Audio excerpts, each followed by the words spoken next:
الحمد لله نحمده ونستعينه ونستغفره ونؤمن به ونتوكل عليه. آواز کم کرو بھائی. ونعوذ بالله من شرور أنفسنا ومن سيئات أعمالنا. من يهده الله فلا مضل له ومن يضلله فلا هادي له. ونشهد أن لا إله إلا الله وحده لا شريك له. ونشهد أن سيدنا ونبينا وشفيعنا وسندنا ومولانا محمدا عبده ورسوله صلى الله تعالى عليه وعلى آله وصحبه وبارك وسلم. أما بعد، أعوذ بالله من الشيطان الرجيم. بسم الله الرحمن الرحيم. أينما تكونوا يدرككم الموت ولو كنتم في بروج مشيدة. صدق الله مولانا العظيم. حضرات علماء کرام، معزز حاضرین اور نوجوان ساتھیوں، تعریف کے قابل صرف اللہ کی ذات ہے. اللہ کے سوا کوئی تعریف کا حقدار نہیں ہے. کیوں؟ اس لیے کہ انسان کے اندر اگر کوئی خوبی ہے تو وہ اللہ ہی کی دی. کوئی شخص اپنے اندر موجود کوئی خوبی اپنی ماں کے پیٹ سے لے کر کے نہیں آتا. دینے والی ذات اللہ ہے. اس لیے تعریف کرو تو رب ذوالجلال کی. دوستو، حضرت مفتی رفیق صاحب نے بڑے زوردار انداز سے اپنے اس جلسے کی مجھے دعوت دی اور بیچ میں کئی واسطے لگائے زور پیدا کرنے کے لیے. اگرچہ میں مصروف بہت تھا اور اس وقت بھی میں بامبے سے صبح کا سفر کر کے آپ کے اس گاؤں تک پہنچا ہوں، لیکن مفتی صاحب کی مخلصانہ دعوت کو میں رد نہیں کر سکا اور میں آ گیا. اللہ تعالیٰ آپ میں سے ہر ایک کے آنے کو بھی قبول فرمائے اور میرے آنے کو بھی قبول فرمائے. میرے دوستوں اور ساتھیوں، میں بول رہا ہوں، آپ سن رہے ہیں، لیکن یاد رکھو ایک دن ایسا آنے والا ہے کہ جس میں ہماری آنکھیں ہوں گی مگر ہم دیکھ نہیں سکیں گے، زبان ہوگی مگر بول نہیں سکیں گے، ہاتھ ہوں گے مگر ہل نہیں سکیں گے، پیر ہوں گے مگر چل نہیں سکیں گے. اللہ رب العزت فرماتا ہے کہ ایک دن ہر انسان کو موت کا مزہ چکھنا ہی ہے. یہ بتاؤ کہ کیا موت سے بچ کے کوئی انسان کہیں بھاگ سکتا ہے؟ جنگلوں میں بھاگو گے وہاں خدا کی حکومت، پہاڑوں پر جاؤ گے وہاں خدا کی حکومت، دریاؤں میں جاؤ گے وہاں خدا کی حکومت. بتاؤ خدا کی پکڑ سے اور موت سے بچ کر کے انسان جائے تو کہاں جائے؟ اللہ کیا کہتا ہے؟ فرماتا ہے اینما تکونوا یدرککم الموت ولو کنتم فی بروج مشیدہ. فرماتا ہے کہ تم موت سے بچنے کے لیے کوئی مضبوط قلعہ بناؤ، کنکریٹ کی دیواریں ہوں، لوہے کے دروازے ہوں، اور موت سے بچنے کے لیے اس قلعے میں جا کے بیٹھ جاؤ. تب بھی یاد رکھو جب موت کا ٹائم آئے گا تو قلعے کی مضبوط دیواریں تمہاری حفاظت نہیں کر سکتی، اس کے بند دروازے تمہیں نہیں بچا سکتے. میرے دوستوں اور ساتھیوں، موت آنی ہے، اور عجیب بات یہ ہے کہ جب انسان کی موت کا وقت آتا ہے، اس کی بیوی موجود ہے اس کے پاس، اس کے بچے موجود ہیں اس کے پاس، اس کے بھائی بہن موجود ہیں اس کے پاس، یہ بتاؤ کہ ان میں سے کوئی موت سے بچا سکتا ہے؟ کوئی نہیں بچا سکتا، اور انسان اپنے وقت پر اپنی جان دے دیتا ہے، اور جسم سے جب روح نکلتی ہے اور نزع کی کیفیت انسان پر طاری ہوتی ہے، تو انسان شدید ترین تکلیف کو محسوس کرتا ہے، اور اس وقت کوئی اس کے کام نہیں آتا۔ موت کے وقت کی تکلیف ایک ایسی تکلیف ہے کہ جس سے خود جناب رسول اللہ صلی اللہ علیہ وسلم نے پناہ مانگی اور دعا فرماتے ہیں آپ، اللہم اعنی علی سکرات الموت، اللہم اعنی علی غمرات الموت، اے اللہ موت کے وقت کی تکلیف میں تو میری مدد فرما۔ میرے دوستوں اور ساتھیوں، تکلیف اتنی ہوتی ہے کہ ہم موت سے پہلے اس تکلیف کو نہیں محسوس کر سکتے، چنانچہ اسی وجہ سے یہ فرمایا گیا ہے کہ اگر کسی شخص کی روح نکلنے کا وقت ہو اور تم وہاں بیٹھے ہو تو تم اس سے یہ مت کہنا کہ کلمہ پڑھ، یہ مت کہو اس سے، کیوں؟ اس وقت وہ شدید تکلیف میں مبتلا ہے، ہو سکتا ہے تم کہو کلمہ پڑھ، وہ الجھ کے کہہ دے میں نہیں پڑھتا، اور اسی وقت اس کی روح قبض ہو جائے تو موت کفر پر ہوئی۔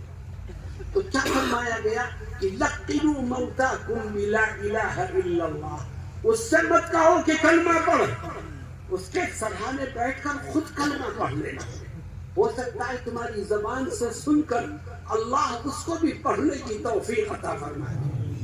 میرے دوستوں اور ساتھیوں، جناب رسول اللہ صلی اللہ علیہ وسلم کیا فرماتے ہیں؟ غور کرو، فرماتے ہیں کہ انسان جب مرتا ہے تو 3 چیزوں کو چھوڑتا ہے، اور دیکھو اس کے ساتھ ان 3 چیزوں میں سے قبر میں کون سی چیز جاتی ہے؟ فرماتے ہیں نمبر 1 مال و دولت کو چھوڑتا ہے، نمبر 2 رشتہ داروں کو چھوڑتا ہے، نمبر 3 اپنے اعمال کو چھوڑتا ہے، اور روح نکل گئی اس کی، یہ 3 چیزیں اس نے چھوڑی۔ فرماتے ہیں جیسے ہی تجھے مرنے کے بعد غسل دے کر کفن میں لپیٹ کر گھر کی دہلیز سے تیرا جنازہ باہر نکالا جاتا ہے، مال و دولت تو تیرا ساتھ اسی وقت چھوڑ دیتا ہے، تیرے ساتھ الماری کی چابیاں نہیں جاتی، روپے کی گڈیاں نہیں جائیں گی، بینک کی کاپیاں نہیں جائیں گی، مثل مشہور ہے کہ کفن میں تو جیب ہوتی ہی نہیں، تو جیسے ہی تجھ کو کفن میں لپیٹ کر جنازہ گھر سے باہر نکالا، مال و دولت میں تو یہی تیرا ساتھ چھوڑ،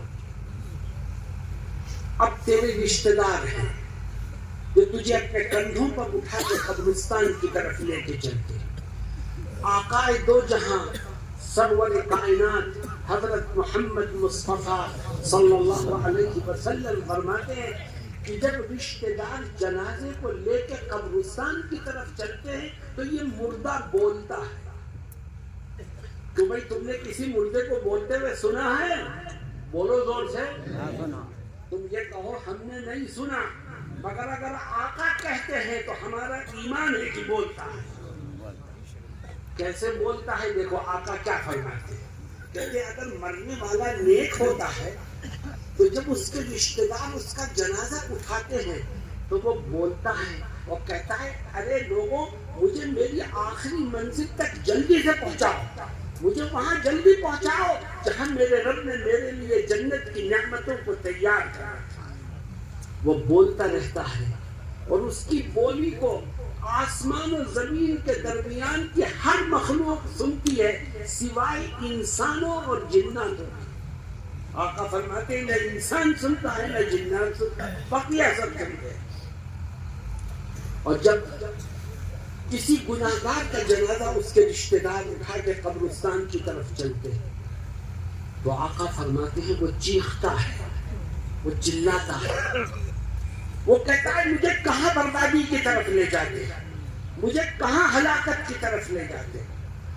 آقا صحابہ سے کہتے ہیں کہ میں تمہیں اس کی چیخ و پکار سنا سکتا، مگر اس کی چیخ و پکار اتنی بھیانک ہو جاتی ہے کہ مجھے ڈر ہے کہ اگر تم سن لو گے تو بے ہوش نہ ہو جاؤ۔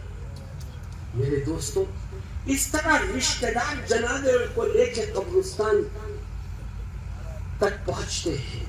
پھر ہوتا کیا ہے، ہم اپنی آنکھوں سے دیکھتے ہیں قبر کے کنارے جنازہ رکھا جاتا ہے، چارپائی رکھی گئی، اب جنازے کو قبر میں اتارنے کا وقت ہے تو سب لوگ چاروں طرف قبر کے کھڑے ہیں، کوئی نہیں اترتا۔ 2 آدمی سہارے کے لیے اترتے ہیں تاکہ جنازے کو سہارا دے کر قبر تک پہنچا دیں، اور جب قبر میں لٹا دیتے ہیں تو وہ جو 2 اندر گئے تھے وہ بھی اوپر آ جاتے ہیں۔ تیرا باپ بھی کھڑا ہوگا، تیرا بھائی بھی کھڑا ہوگا، تیرا دوست بھی کھڑا ہوگا، تیری اولاد بھی کھڑی ہوگی، لیکن کوئی بھی تیرے ساتھ دفن ہونے کو تیار نہیں۔ یہ سارے رشتہ دار تجھے منو مٹی کے نیچے دبا دیں گے۔ بڑا فخر کرتا تھا اپنے کٹمب پر، بڑا فخر کرتا تھا اپنی برادری پر، بڑا فخر کرتا تھا اپنے بھائیوں اور اپنی اولاد پر۔ دیکھ آج تو تنہا ہے، کوئی تیرے ساتھ دفن ہونے کو تیار نہیں۔ نبی کریم صلی اللہ علیہ وسلم کیا کہتے ہیں؟ فرماتے ہیں جیسے ہی اس کی قبر بند ہوتی ہے اور رشتہ دار واپس جانے لگتے ہیں تو خدا اس مرنے والے کے کانوں میں سننے کی طاقت کو پیدا فرما دیتا ہے۔ وَإِنَّهُ لَيَسْمَعُ قَرْعَ نِعَالِهِمْ، وہ واپس جانے والے رشتہ داروں کے جوتے کی آواز کو سنتا ہے۔ سوچو اس کے دل میں کیا گزرتی ہوگی کہ سب مجھے تنہا چھوڑ کر کے واپس جائے۔ مال و دولت میں پہلے ساتھ چھوڑ دیا، رشتہ دار بھی تجھے تنہا چھوڑ کے جا رہے ہیں۔ آقا فرماتے ہیں رشتہ دار قبرستان کے گیٹ سے باہر نکلتے ہیں۔ پھر کیا ہوتا ہے قبر میں؟ فرماتے ہیں اگر مرنے والا نیک ہے تو اس کی قبر ایک طرف سے پھٹے گی اور قبر کے اندر ایک بہت خوبصورت انسان داخل ہوگا۔ وہ مرنے والا سوچے گا میرے رشتہ دار تو مجھے چھوڑ کے چلے گئے، یہ کون ہے جو میری قبر میں آ گیا؟ اس سے پوچھے گا تو ہے کون؟ تو جیسا خوبصورت انسان میں نے آج تک نہیں دیکھا، تو ہے کون؟ میری قبر میں کیوں آ گیا؟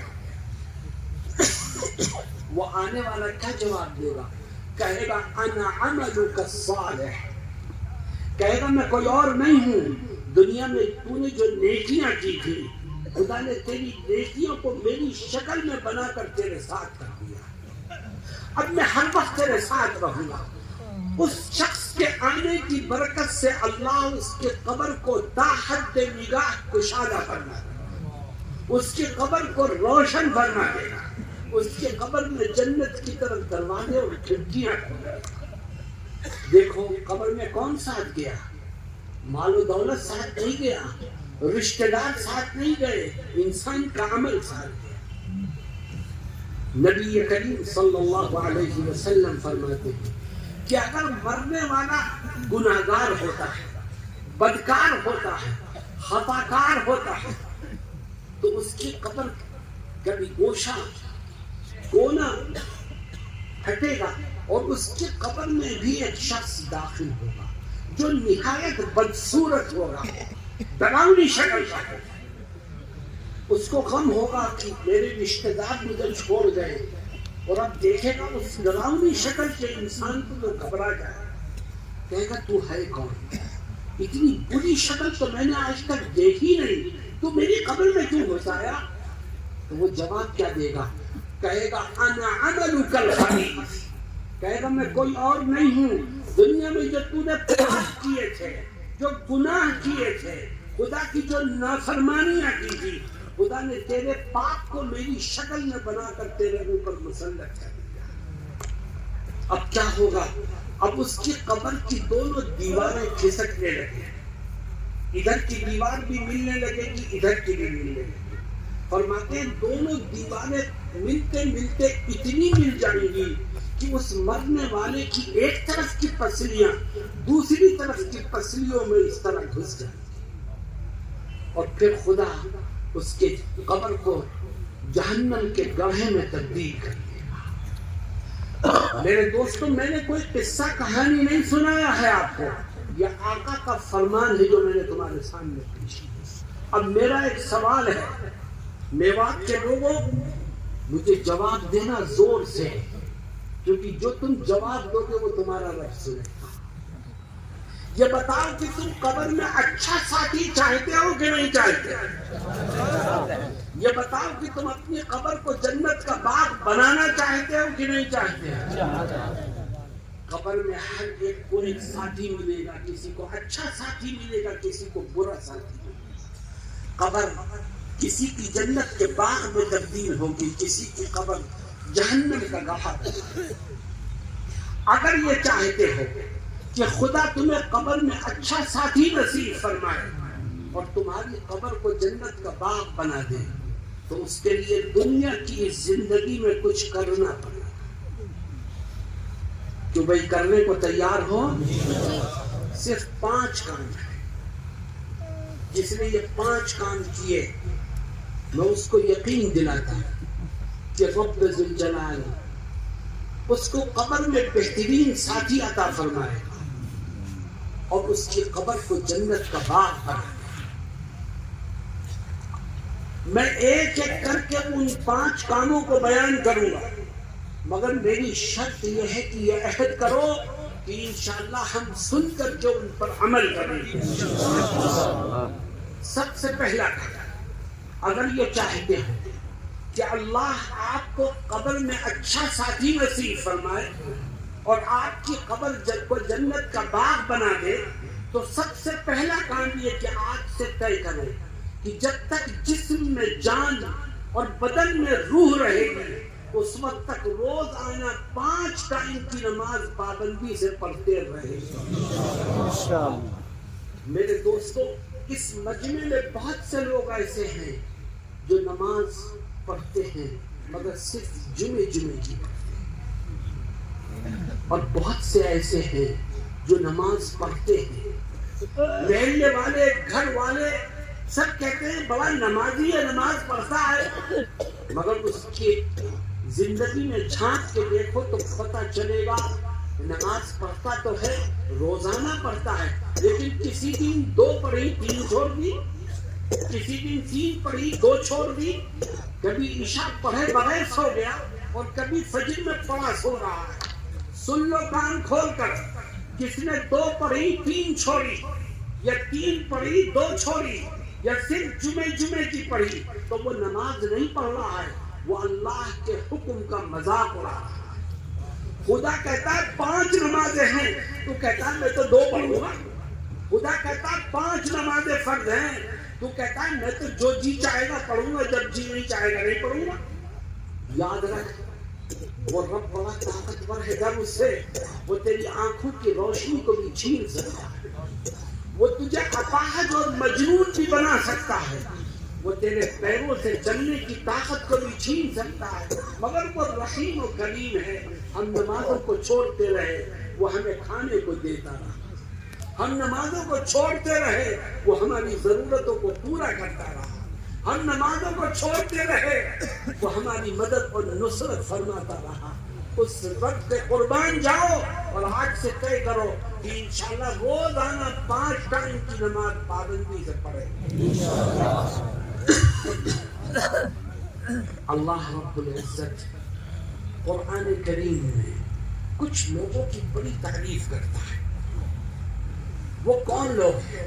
مدرسے میں بیٹھنے والے نہیں، وہ تو اچھے لوگ ہیں۔ پھر کون لوگ قابل تعریف ہیں؟ جو مسجدوں میں بیٹھے ہوئے ہیں، نہیں، ان کا بھی تذکرہ نہیں۔ جو حج اور عمرے پر جا رہے ہیں، نہیں۔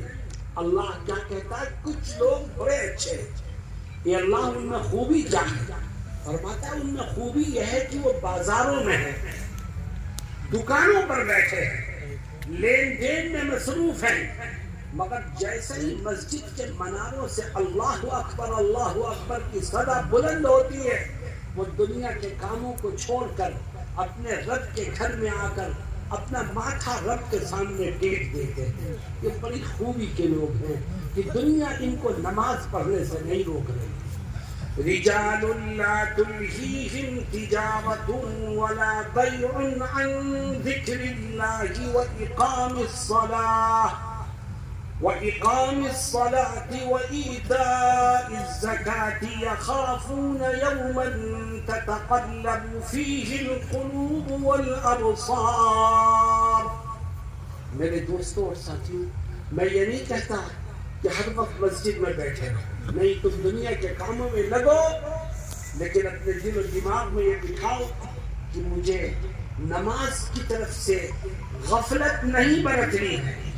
اور طے کرو، میرے ساتھ بولو کہ انشاءاللہ پڑھتے پڑھتے مریں گے، اور مرتے مرتے پڑھیں گے. پھر دیکھو اللہ تمہیں قبر میں بہترین ساتھی عطا فرمائے اور تمہاری قبر کو جنت کا باغ بنا دے. عمل کرو گے اس پر. دوسرا کام، اگر یہ چاہتے ہیں کہ خدا تمہیں قبر میں اچھا ساتھی نصیب فرمائے اور تمہاری قبر جنت کا باغ بن جائے، تو ایک دوسرا کام بھی کرو. اور وہ دوسرا کام یہ ہے کہ آج سے طے کر لو کہ زندگی کے آخری سانس تک جب کسی کا کوئی حق میری طرف نکلے گا تو میں ایک ایک پائی کا حساب کر کے اس کے حق کو ادا کروں. میں بھائی کے حق کو ادا کروں گا، بہنوں کے حق کو ادا کروں گا، کاروبار میں شریک پارٹنر کے حق کو ادا کروں گا، پڑوسی کے، جو انسانوں کے حق کو ادا کر کے دنیا سے جائے گا، اللہ اس کی قبر کو جنت کے باغ میں تبدیل فرمائے گا. تیرے پاس طاقت تھی، تو نے غریب کا حق مارا. تیرے پاس دولت تھی، تو نے اپنے پڑوسی، غریب پڑوسی کی زمین دبا دی. تو نے اپنے پارٹنر کو دھوکہ دیا. یاد رکھ، تو اپنی بےایمانی کو اپنے جیسے انسانوں کی نظروں سے چھپا سکتا ہے، مگر اپنے رب کی نظر سے نہیں چھپا سکتا. وہ تو دیکھ رہا ہے. بتا، وہ کل تیرے گریبان کو پکڑے گا تو کہاں بھاگ دے گا. آج مسلمان بےایمانی اور حق تلفی کے گناہ میں گلے تک پھنسا ہوا ہے. موت کا خوف دل سے نکل گیا، قبر کا تصور ذہن سے مٹ گیا. میرے دوستوں اور ساتھیوں، طے کرو کہ جس کا جو حق ہماری طرف نکلے گا ہم پہلی فرصت میں اس کو ادا کر دیں. کسی کی حق تلفی کر کے دنیا سے جانا یہ کتنا بڑا بات ہے. کسی کی دعا، کسی کی بخشش، ایصال ثواب تجھے کوئی فائدہ نہیں پہنچائے.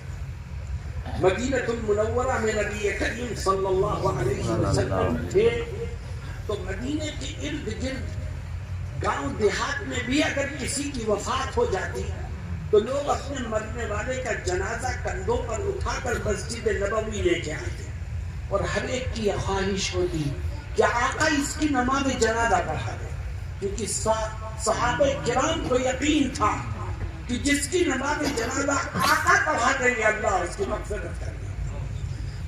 جنازہ رکھا ہوتا، آقا آگے بڑھتے اور نماز جنازہ شروع کرنے سے پہلے پوچھتے کہ اس کی گردن پر کسی کا حق تو نہیں ہے، یہ شخص کسی کا حق مار کے تو دنیا سے نہیں گیا ہے.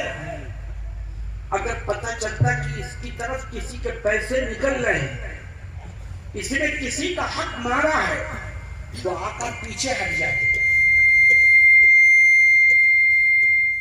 اور فرماتے کہ تم اپنے ساتھی کی نماز جنازہ پڑھو، اس کو دفن کر دو، میں نماز جنازہ اس کی نہیں پڑھوں.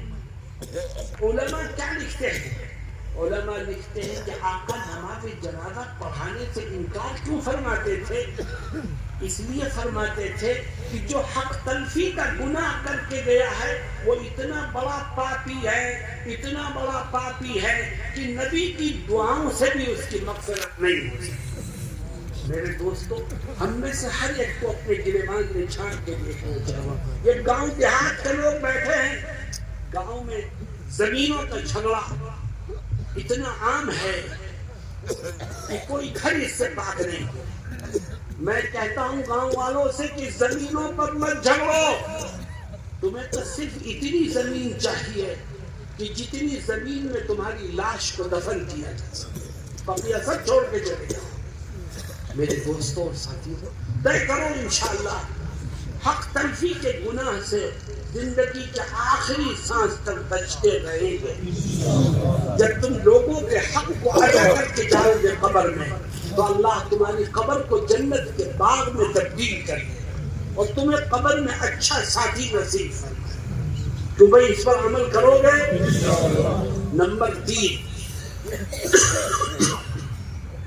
اگر یہ چاہتے ہو کہ خدا قبر میں اچھا ساتھی نصیب فرمائے اور قبر کو جنت کا باغ بنا دے، تو ایک تیسرا کام ہے، اور وہ تیسرا کام سن لو میرے بات کے لوگوں، وہ تیسرا کام یہ ہے کہ آج سے عہد کر لو کہ زندگی کے آخری سانس تک میں اپنی زبان سے اور اپنے ہاتھ سے کسی کو ناحق کوئی تکلیف نہیں پہنچاؤں۔ اگر تو نے کسی کو اپنے ہاتھ سے تکلیف پہنچائی، اپنی زبان سے تکلیف پہنچائی، تو تو ظالم ہے، وہ مظلوم ہے، اور خدا کی مدد مظلوم کے ساتھ ہے، خدا کی مدد ظالم کے ساتھ ہے۔ اور آج مسلمان اپنی زبان اور ہاتھ سے تکلیف پہنچاتا ہے، اور نوبت یہاں تک آ گئی ہے کہ ہم کسی کو زبان سے کچھ بھی کہہ دیتے ہیں، ہاتھ سے تکلیف پہنچاتے ہیں، اور ہمارے دلوں سے اس گناہ کی برائی نکل گئی ہے۔ اور جب کسی گناہ کی برائی دل سے نکل جائے، یہ انسان کی بربادی کی آخری اسٹیج ہے۔ اس کا مطلب یہ ہوتا ہے کہ وہ مر جائے گا مگر اسے توبہ کی توفیق نہیں، کیونکہ توبہ تو آدمی گناہوں سے کرتا ہے، اور گناہ کی برائی دل سے نکل گئی تو توبہ کیوں کرے گا؟ آؤ ہم طے کریں۔ اللہ کے نبی صلی اللہ علیہ وسلم فرماتے ہیں المسلم من سلم المسلمون من لسانه ويده، پکا سچا مسلمان وہ ہے جس کے ہاتھ سے بھی کسی مسلمان کو تکلیف نہ پہنچے اور جس کی زبان سے بھی تکلیف نہ پہنچے۔ آج ہم ایک دوسرے کو اپنی زبان سے تکلیف پہنچاتے ہیں، ہاتھ سے اگر کم تکلیف پہنچاتے ہیں تو زبان سے تکلیف پہنچانے کا رواج عام ہو گیا۔ جہاں 2 آدمی بیٹھیں گے وہاں تیسرے کی برائی شروع ہو گئی۔ مرکز والے شورا والوں کی برائی کر رہے ہیں، شورا والے مرکز والوں کی برائی کر رہے ہیں، اور کہاں بیٹھ کر؟ اللہ کے گھر میں بیٹھ کر، کہاں دین کے نام پر اپنے اوقات لگا رہے ہیں فی سبیل اللہ، چلنے میں 40 دن میں 3 دن میں نکلے ہوئے ہیں، اور وہاں یہ برائیاں ہو رہی ہیں۔ بتاؤ خدا کو کیا منہ دکھائے گا انسان؟ اپنی زبان کی حفاظت کر۔ میں مدرسے والوں سے بھی کہوں گا کہ آپس میں بیٹھ کر کے کسی دوسرے کی برائی اور غیبت مت کرو۔ ہم جب برائی کرتے ہیں تو دائیں بائیں دیکھتے ہیں کہ کوئی ہمیں دیکھ تو نہیں رہا ہے، پھر چپ کے سرگوشی میں ایک دوسرے کی برائی کرتے ہیں۔ اللہ کیا کہتا ہے؟ اللہ کہتا ہے تمہاری ایسی کی تیسی۔ کیا کہتا ہے؟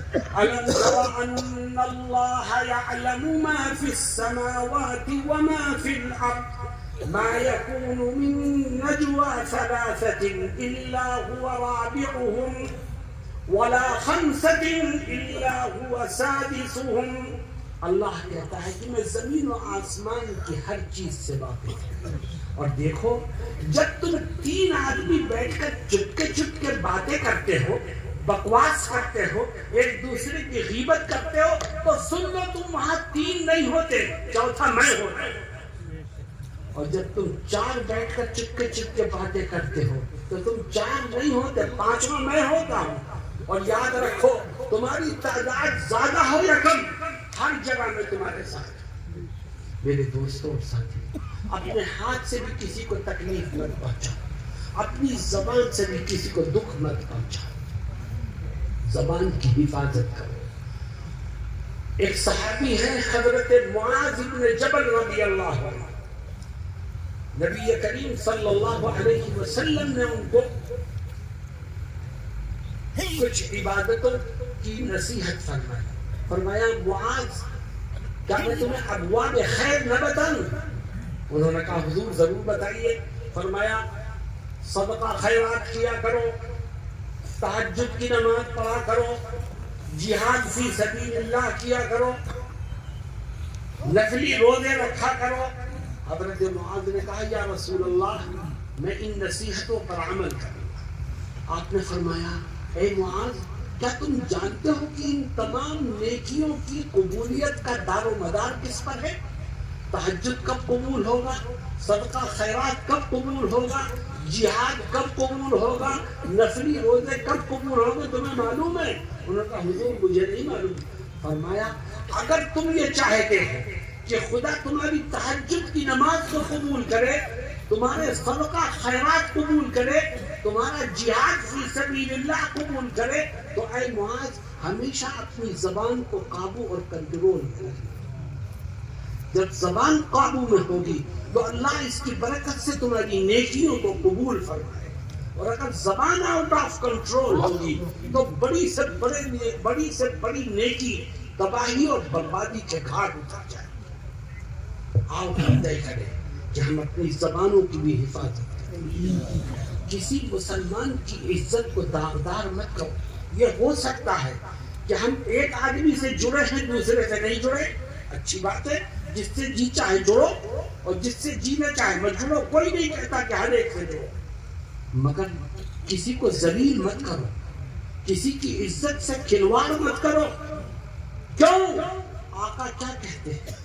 ایک حدیث شریف ہے، ہوا یہ کہ ایک مرتبہ نبی کریم علیہ الصلوۃ والسلام مکہ المکرمہ میں تشریف لے گئے اور حرم مکی میں آپ داخل ہوئے.